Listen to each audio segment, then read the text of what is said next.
When we were young, we read more often because we had to. It was the only way for us to get knowledge and to be enlightened. Read to your heart's delight and be enlightened. Let's just read. It's a podcast by Andy's Personal Development. Stay tuned for more reading and enlightenment.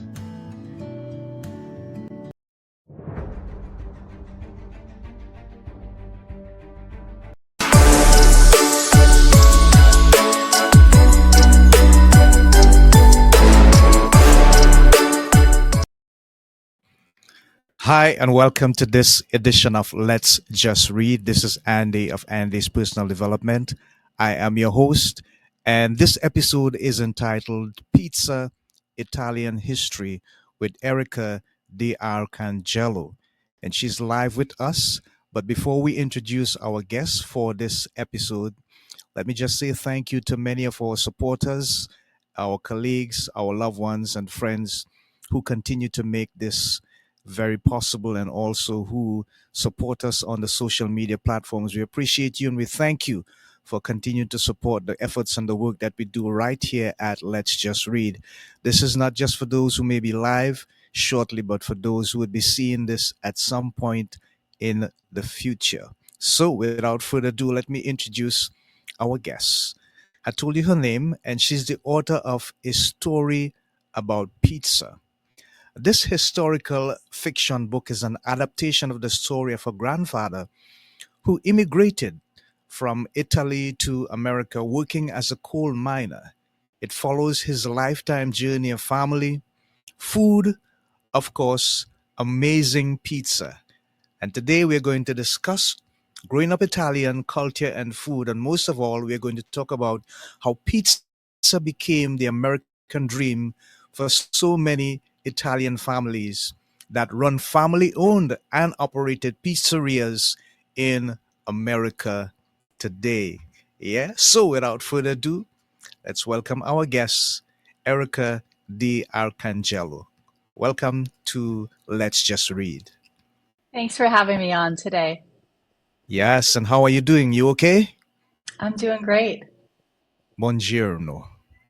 Hope I pronounced that correctly. You Anyways, did. whoa. I'm improving in my Italian. Thank you so much. That's great.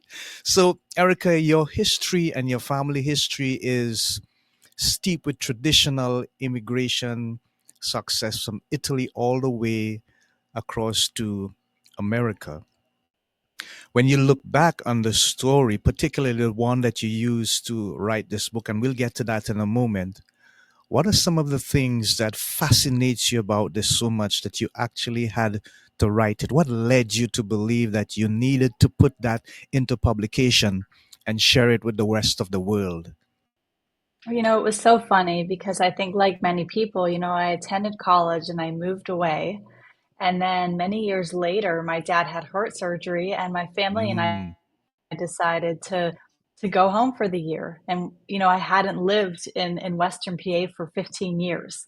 So we thought, okay, we lived in Tampa Bay. We thought, we'll go for a year and I'll help my parents. And at the time, my dad was really recovering and he was a high school superintendent. He had retired, but we always had a family pizzeria. My grandfather opened yeah, it yeah, in 1960.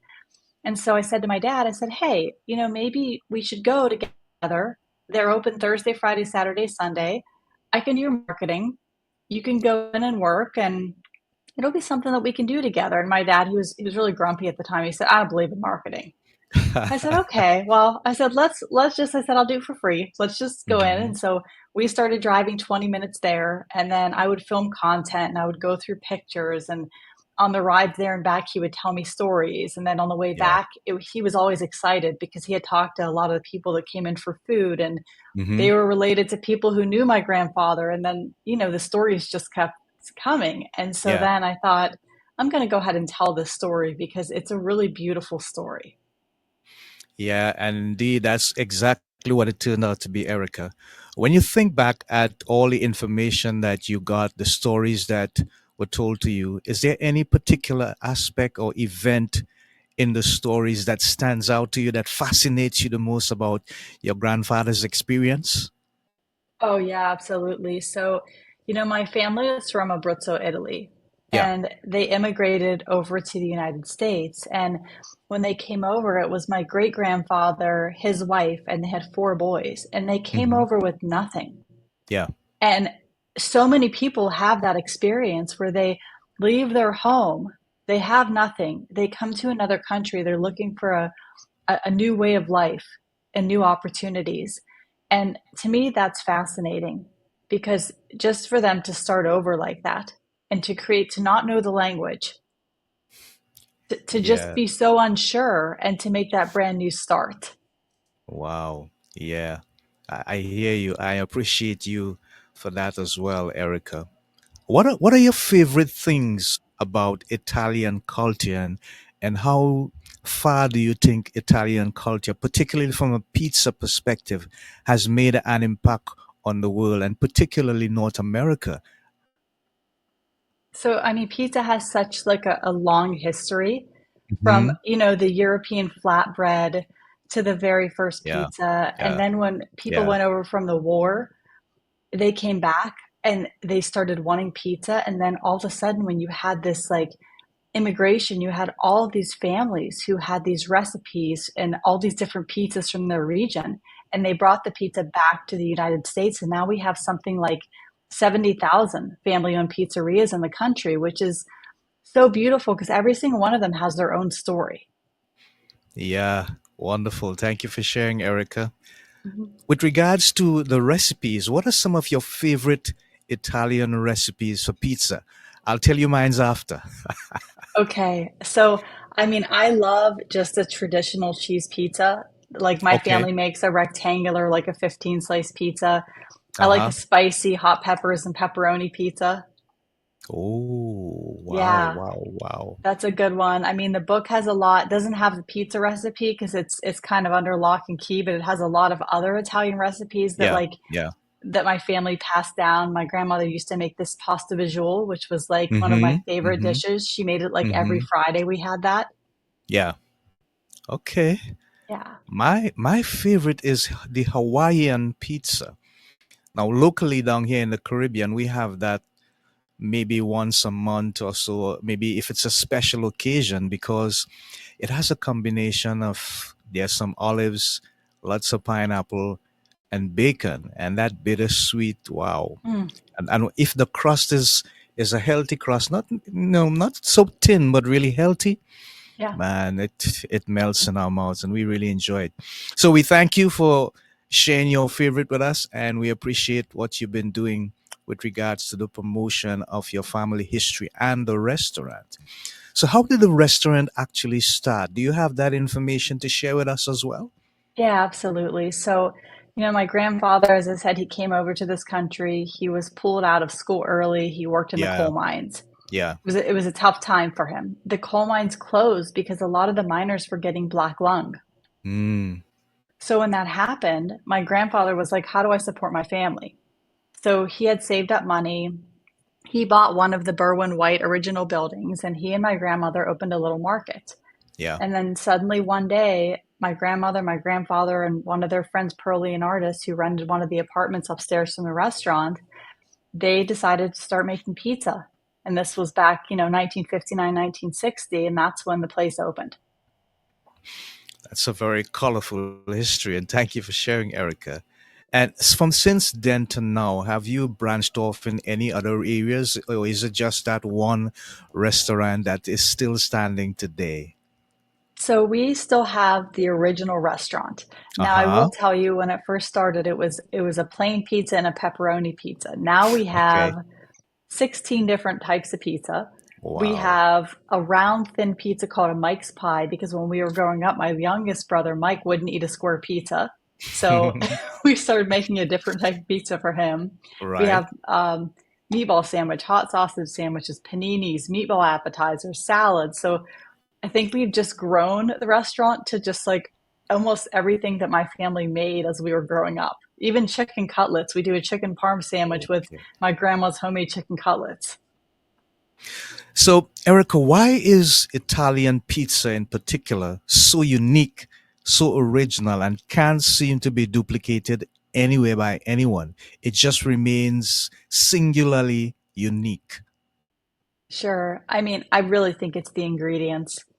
It, Ah, you if you go over to Italy and you eat pizza, the ingredients are so clean and the produce is so clean and it's so nice and it's so healthy. So I think that's part of it. And then there's so many people now who are really into a more sustainable lifestyle where they're doing farm to table. Like at our pizza place, my mom is a master gardener. So she grows, I mean, she has a huge harvest. So we have like the basil, the tomatoes, and so many of the ingredients that we use for the pizzas, we get them from the garden. mm, wow, that's wonderful. And how much of that has influenced you in terms of your home style cooking? Do you follow that tradition right through, or is it a combination of North American, maybe a bit of Asian? What's your forte? What's your strength like? Your desires the most when you come to the kitchen for you? Well, funny enough, my husband is from the Caribbean. Ah, So, yeah. So his father is from the Caribbean, his mother is from Switzerland. So, okay. and he grew up in Venezuela. So we All right. have we have a little bit of that, but then also, and you're probably going to laugh, we mostly are like a carnivore or an animal based. But then, once a week in my life, I've always been like, okay, where's the best place to get pizza? And Uh-huh. we go find pizza. And then we Okay. try different pizza places all the time. Right, right. Yeah, sounds like fun. Sounds like something exciting and something to look forward to. We appreciate that. So, what influence would you say that your grandfather's story has had on your life personally in terms of your character, your mannerisms, and your general outlook on life? Sure. I mean, two things really. First of all, to really never give up on your dreams because my grandfather always had the dream of opening this pizzeria. And even Yeah. when it seemed impossible, he just made it go right.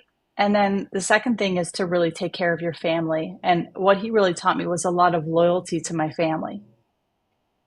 Wow. And those are very, very important things and virtuous things to have.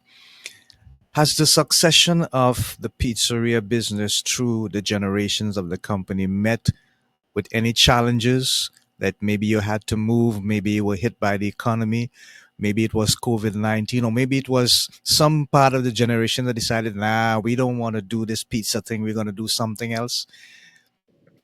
Yeah, absolutely. I mean, during COVID, the pizza place closed, Ah, and that was very scary. And there were many years where the place really didn't make much, if any, wow. of a profit. And then Yeah. when we started marketing was really when we started seeing a lot of people because we TikTok started and we had a viral TikTok. And so all of a sudden there was a line out the door and the tables were full. And so many people would travel there because they saw it on TikTok. Mm-hmm. Yeah. Yeah, thank God in many ways for some of the social media platforms. They help us a lot to get our stuff out there. What's the competition like for your family business in terms of the area that you are in mostly and the product that you produce? Sure. I mean, Wimber is a very interesting community because Hmm. the east end of Wimber is called Little Italy. And Okay. so you have several pizza places in a small town, but the funny thing is that they're very nostalgic, authentic places that have been there forever. So like right down the street from us is Mimo's. We love Mimo's pizza. They Yeah. make the best Italian subs. So Yeah. we may go and we may have Mimo's, or we have Rizzo's restaurant, which is my grandfather was friends with the person that started Rizzo's. So then we may go to Hmm. Rizzo's and have Italian food. So the nice thing is that we're a close Italian community, so it's not even a competition. We just really support each other's businesses. Mm. Okay, great. Thank you for sharing, Erica. And when you look at the future in terms of the family business, where do you see yourselves going? Is there a plan for expansion or to bring something new on the market with regards to a new flavor of pizza? Anything in that area? We have talked about opening one in South Jersey. because a lot of Mm-hmm. our family lives in South Jersey, and Yeah. we've talked about opening one in Tampa. Mm-hmm. I have I have actually 8 children's books coming out based Okay. on pizza and Italian culture that are based on Okay. this original book. Right. So we have a plan, I think, going forward is we'd love to open maybe some more in the Italian market and really bring it to other places in the country. Wow. Thank you so much for sharing. That's really wonderful. So, in terms of the book, it's a beautiful book. I will show it on the screen, and it's a story about pizza. How did you come up with the name? And that's an extremely intriguing cover. Who helped Mhm. you with that in terms of the over photography and the outlay of the cover? So funny enough, this is a picture that I took of my father on our land in Ah, Abruzzo, Italy. right. Yes, interesting. And then story about pizza. I mean, as I was writing it, it really centered around food and pizza and this dream. And I just thought, who doesn't like pizza? Right, right. Yeah, it's the most go-to food that is available, and you have the opportunity to choose based on your health areas of concern with regards to what's in the recipe. So yeah, how long has this book been published? So the book came out right at the beginning of August of this year. Hmm. Hmm. And what reviews have you gotten so far? What feedback? What are people saying about the story in the book? So far, we have 4.8 out of 5, and every review's been really good. I mean, this story is it's positive and it's uplifting, and it really centers around showing people not to give up on their dreams and to really keep going no matter what happens. And the outcome that I wanted, the reason I wrote it is because I wanted people to feel happy and something positive that I would create for them. And that's I feel like what, I've been able to achieve with the book. Yeah, well, congratulations on accomplishing that. In terms Thank of you. book talking, have you had the opportunity to create live book talks? Maybe at the restaurant, you have an evening session where people come in and you sit down and you read parts of the book and you answer questions and you tell them about the stories and stuff. Have you had that experience? Yeah, I mean, so we actually have a video production company, so we made a really nice video about the book Oh, and pizza. But I also on TikTok, I read a page of the book almost every day, and I put out a okay. TikTok, so Yeah. it's on there. I'm reading it. Wonderful. And where can people get a copy of this book? So if you just search a story about pizza, you can get it Mm-hmm. pretty much anywhere, Amazon, Barnes and Noble, Google Books. The Mm-hmm. website's a storyaboutpizza.com, or you can go to DARC's Pizza. It's just DARCS Yeah, Pizza. yeah, yeah. Wonderful. Thank you. So, Erica, you talk about children's books and so on. Is there a sequel or follow up to this particular publication, a story about pizza? Absolutely. So I have an 8 book children's Ah, series that's yeah. coming out, and it's going to center around the main character of this book, but as a boy who is teaching other people about pizza, different, just Hmm. the culture and the Yeah. love of pizza. Wow. Wonderful. Thank you for sharing. So, what I want to do now, I just want to focus on this particular video and I want you to just give us comments on it. It's a bit of a history, but it's also a sort of marketing video. So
Wow. I did not hear on my headphones any audio. I know the video was playing. I don't know what happened there.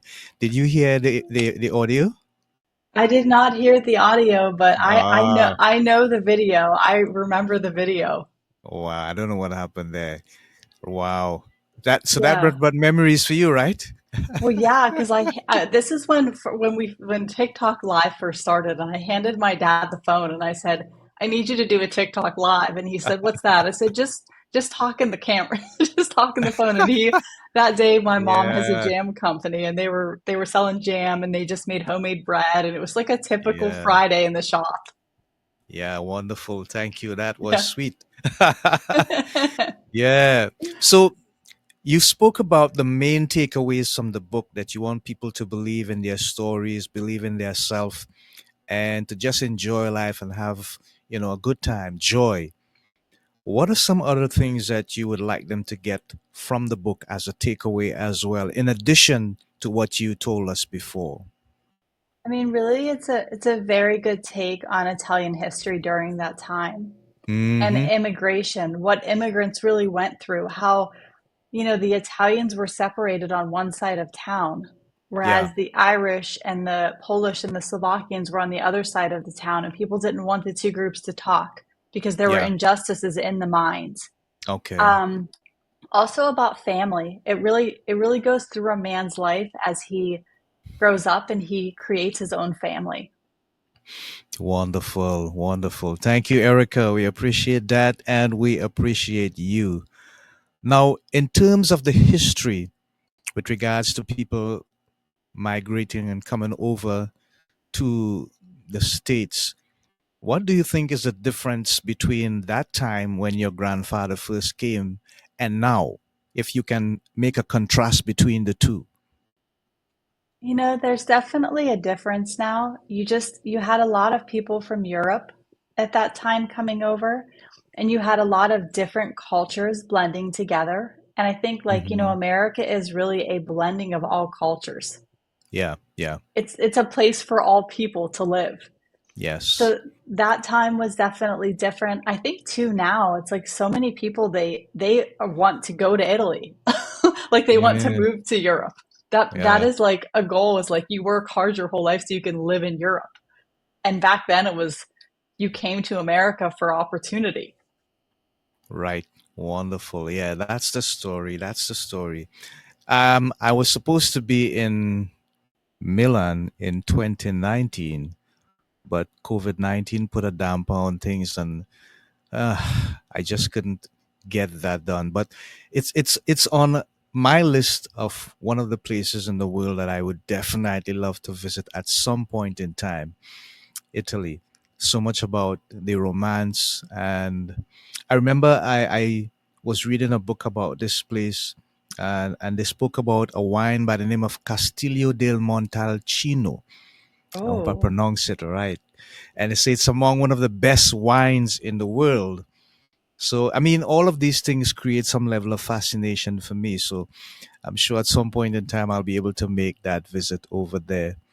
Yeah. So, Erica, in terms of the culture, with regards to sport, I know that Italy, there's Senna now. He's on top of the tennis world, I think.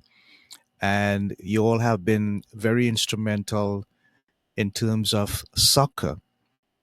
I remember some of the great players, Roberto Baggio, for example.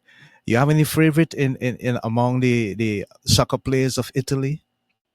I really don't have any favorites, but I will tell you that one of the times we were in Italy, there was like a huge soccer game, and Uh huh. the entire town was closed down and every single person Wow. was inside and all you heard was cheers from the game. Wow. Yeah. So it is like a religion in Italy.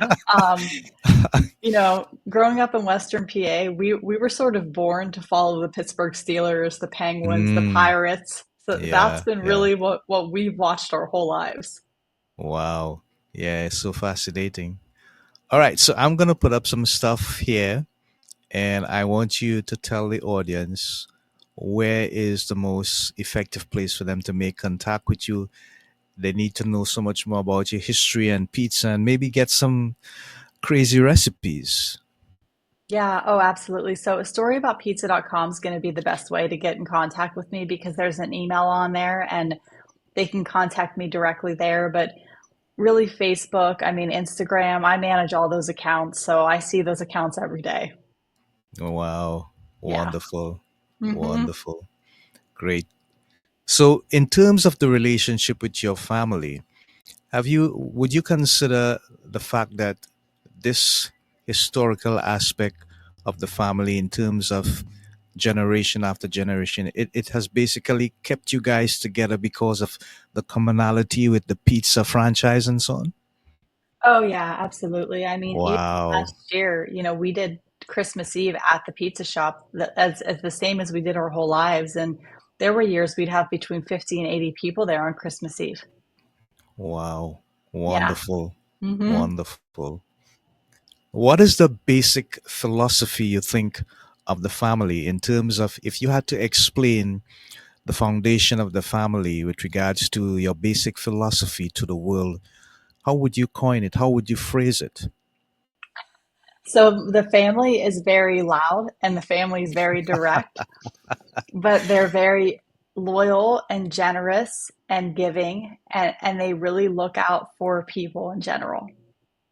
Yeah, wonderful. And by the way, the Pittsburgh Steelers did beat a team that everyone thought would be unbeatable. You know that, right? I didn't know that. Yes, yesterday on All the right. NFL, they beat the Ravens, Oh, Lamar Jackson and company. this is the lifelong rivalry of the Ravens and the Steelers. So they cut their unbeaten run, and well, it was just by 2 points actually.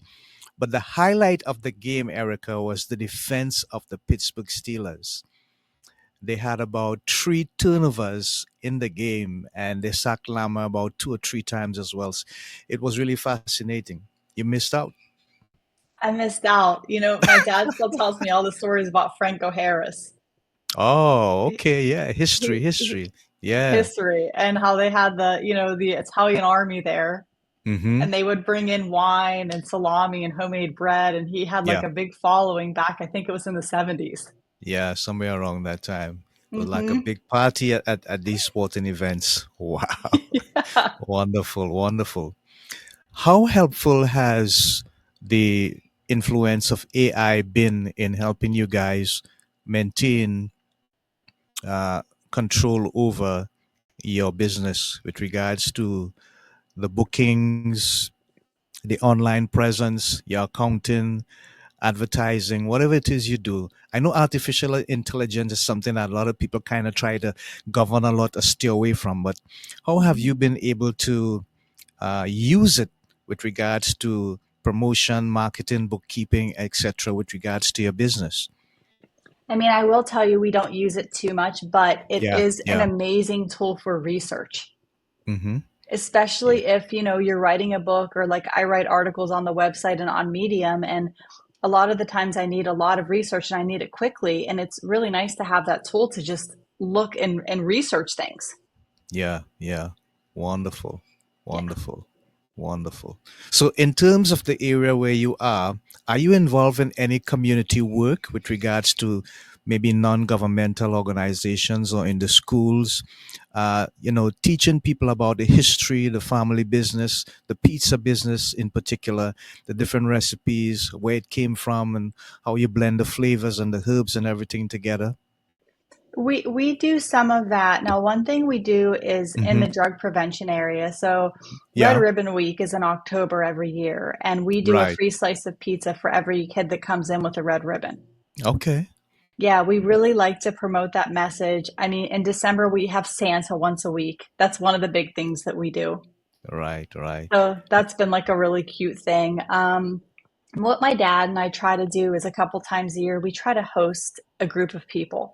We did Hmm. the EMTs and the paramedics, the police officers. We did the school administrators one year, and we just try to bring a group of people there and host them and tell them about the history. Or sometimes we'll do a drop at hospice, like we'll Okay. drop trays off at hospice. So Hmm. I think my dad's always very mindful to help other people because my grandparents were. So we always think with like, who can we host? Who can we help? Who can we drop food off to? And really, really who needs it right now? Yeah, lovely. Thank you for sharing, Erica. Mhm. With regards to the people the customers that come into your business, do you see more families? Is there an age bracket with regards to the people that come in? Yeah, are they more youthful? Are they in the middle age? Are they more elderly? Or is it family oriented? Oh, the customers are amazing. So Uh huh. you have people who are brand new that saw it Okay. on, the internet who come in, and then you have like the great grandchild of the person who was best friends with my grandfather. And you have Wow. locals who have been coming there their whole lives, the whole time it's been open, Hmm. which is so awesome to see. So that's really why like I love going in there is just you never know who's going to be in there. Or, every so often you might have one of the newscasters or a local celebrity come in. So it's really cool to like go there and see who's there that night. Yeah, that's fascinating. What about game night, big game nights, when everybody is looking to be at some place special, and you could see the game together, order some pizza and whatever you have to go with that, and have a good time. Yeah, I mean we have an area called the Coach's Corner. And Mm-hmm. we have a bunch of TVs up within there. So if the Steelers are playing, if the Pirates are playing, if the Penguins are playing, you better believe the game's on. And we want people to come in and eat and watch the game. Wonderful, wonderful. Right. Sounds like fun. Sounds like something to look forward to. Yeah, So, unless you're a Ravens fan. and then there's that, right? There's also Yeah. that. Oh, yeah. Yeah, the game was really fascinating. I really enjoyed the fact that the defense was able to put that together because the quarterback, he's really one of my favorite persons in the NFL. I think he has strong character, a great eye for the game, and he's quite humble in terms of how he approach the game on the field and even off the field. I've seen some videos with him and so on in the community doing some work with a lot of people. So yeah, wonderful. Okay, uh, with regards to your outlook on the world, when you see what is happening now, Erica, what Hmm. is your main concern for people all over the world globally? I think one of my main concerns is inflation and Ah, people not being able to afford to live, especially people with kids, with families. yeah, yeah. Safety, I think for Mm-hmm. our children particularly. I have a Mm-hmm. daughter. I always want to make sure that she's safe. It's my number one concern. Yeah. And I think one thing too is just, kindness to one another, Okay. Yeah, acceptance that's of one another. ah. Even despite our differences. Yeah, we're going to have different opinions sometimes, but that's okay. Yeah. And sometimes that's a challenge, but we should press that message a little bit more to let people know, hey, we will differ in our beliefs, our concerns, culture, etc. That's normal. There's nothing Yeah. we can do about that. We can't change that. But we can also agree to come together when we're dealing with things like hunger, and inflation. We can make a difference if we just change our attitude, basically, our mindset towards how we make contributions towards our community, our family, and generally the people that we meet with on a daily basis. That's really important. So thank you for sharing. So Hmm. Erica, this is my final question as we're about to wrap up. If you had the opportunity to speak to roughly 7.8 billion people, which is basically the world's population, one message that you can say to them, you have this megaphone and everybody could hear you, what would you say to them? I think the main thing I would say is it's really important to look at the decisions that we make, the consequences of those decisions, and work Mm. towards something where you're trying to make a better planet for everyone else. What are the Yeah, I things that you love that. contribute to that? Yeah. And everybody can make some sort of contribution at one point in time or the next. Every contribution matters. Yeah. Yeah. Thank you, Erica. You have been a wonderful and engaging guest. I love your story. And Erica's book can be had on the social media platforms. Also, I'm going to put the information up again with regards to where you can find her, and you can reach out to her and you can get a copy of the book. It's a really fascinating book about her family and the story about how they came from Italy to America. The book is entitled A Story About Pizza. Erica D. Arcangelo is her name, and she's the author. So we have been in her presence, and she has shared so many wonderful nuggets about her family history and the ongoing business that they have right now. So we thank you for being an engaging audience. We did not get a response in terms of questions or comments from you, but we thank you for being with us. And for those who are going to be seeing this and hearing this in the future, we thank you for your continued support. For now, I'm Andy of Andy's Personal Development live on Let's Just Read, saying thank you together with my guest, Erica. And remember, in all that you do, continue to read. Read so that you can be enlightened, read that you can get information, read that you can get history, read that you can get empowerment. Let's just read. Bye for now. Until next time, take care and all the best.